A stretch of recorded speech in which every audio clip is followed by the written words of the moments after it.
সকলে মিলে দুটো হাত তো সকলে রয়েছে, তাই না? তো ভগবান আপনাদেরকে এত সুন্দর করে, এত সুন্দর দেহটা সুন্দর করে এইভাবে পাঠিয়েছে। তো এত সুন্দর মানব জীবনটা যদি কোনো কাজই না লাগে থাকে, এরকম জীবন থাকার থেকে না থাকাই ভালো, তাই না? তো সকলে মিলে দুটো করে হাত আছে সকলে। আমাকে ফাঁকি দিচ্ছেন দিন, ওপরে যে একজন আছে তাকে কিন্তু কখনো ফাঁকি দিতে পারবেন না। পারবেন কি? পারবেন না। তো এখানে আমার যত মায়ের আছে সকলে মিলে উলুধ্বনি এবং সকল বাবাদেরকে বলবো হরিধ্বনি সকলে মিলে জয় নিতাই গো প্রেমানন্দ করে হরি বল হরি বল হরি বল।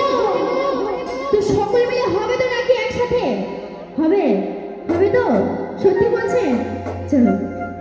আমি তোকে খুঁজে বেড়াই।